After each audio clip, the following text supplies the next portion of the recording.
Hey everyone, welcome back to my channel. Let's face it, motherhood is beautiful, rewarding, and exhausting. And when you throw a hyperactive toddler into the mix, well, it's a whole new level of beautiful chaos.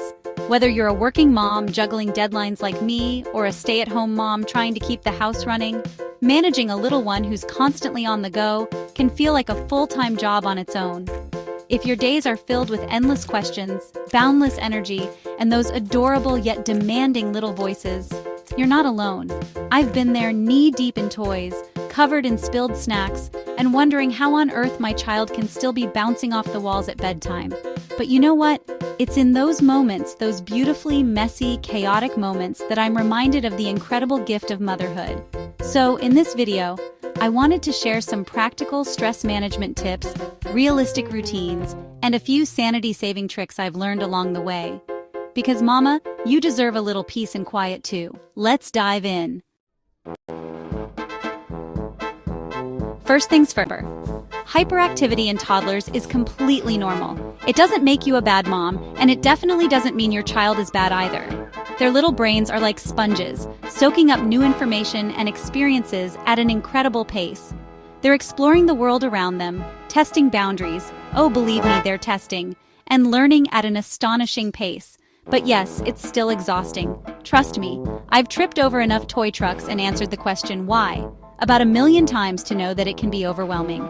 So, how do we manage the chaos while still nurturing their curious spirits? Well, stick around because I've got some tips for you. One of the things I've learned is that starting the day with a calm mind makes a world of difference. Now, I'm not saying you have to be a morning person, believe me, I'm not. But even just a few minutes of quiet time before the little ones wake up can be a game changer. If you can, try to wake up before the kids, even if it's just 15 minutes earlier. Use this time for yourself. Make a cup of tea, do a quick stretch, or just sit and enjoy the quiet. Those few minutes of peace can give you the energy and patience you need to face whatever the day throws your way. Once the kids are up, make breakfast a moment to connect.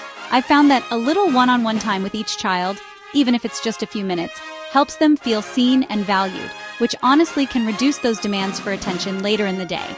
Plus, there's just something about sharing a meal together that brings a sense of calm and connection to the start of our day. And who knows, you might even get them to eat a few bites of their breakfast in the process. All right, now that everyone's fueled up and ready to go, it's time to channel that toddler energy. Mid-mornings at our house are all about movement and getting those wiggles out. We love setting up mini obstacle courses in the living room. Think pillows to climb over, blankets draped over chairs to crawl under, and maybe a masking tape finish line for an extra dose of fun. And of course, a good old-fashioned dance party to their favorite songs is always a winner. Not only does this tire them out a little, but it's also a great way to bond and have some fun together.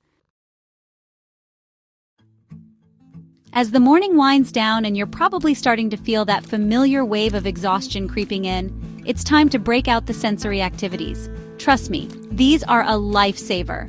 Play-Doh, water tables, or even just a bucket of soapy water and a few toys can keep those little hands busy while you handle some work emails, prep for lunch, or just enjoy a few minutes of peace. Sensory play is not only entertaining for toddlers, but it's also incredibly beneficial for their development. Okay, mamas, let's be honest, afternoons can be rough. That post-lunch slump hits us all, right?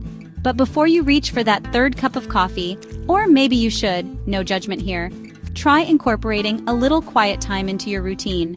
Now, quiet time doesn't have to mean nap time, especially if your toddler has decided they no longer need naps. Why? Just encourage a period of calm, independent play. Set them up with a stack of books, a sensory bin, or a puzzle in their room, or a designated play area. Okay, here's the deal. I am all about limiting screen time, but sometimes you just need a break.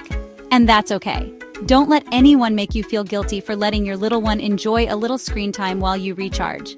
A healthy snack and a short show can be a lifesaver, especially on those days when you're running on fumes. Use this time to fold laundry, prep dinner, or just sit down and close your eyes for a few minutes. As the day starts to wind down, it's time to shift gears and get everyone ready for bedtime. The key here is routine, routine, routine. Kids thrive on predictability, so having a consistent bedtime routine can work wonders in preventing those dreaded evening meltdowns for both of you. Start with a warm bath, followed by a bedtime story, or 2, or 3, and then those goodnight kisses. And mama, if you have a partner, don't be afraid to tag team. Well, there you have it, a few of my tried and true tips for surviving and thriving with hyperactive toddlers. Motherhood is a wild ride, and some days are definitely harder than others. But in the midst of the chaos, remember to prioritize your own well-being. I know it's hard, but try to carve out a little time for yourself each day, even if it's just for a few minutes. Whether it's journaling, a quick workout, or just scrolling Instagram in peace, you deserve it. Remember, you're not just a mom. You're a superhero, a teacher, a counselor, a chef, a chauffeur, and a friend, all rolled into one. Give yourself some grace and know that even on the hardest days, you're making a beautiful impact on those tiny, demanding humans. You've got this, mama. I'm cheering for you.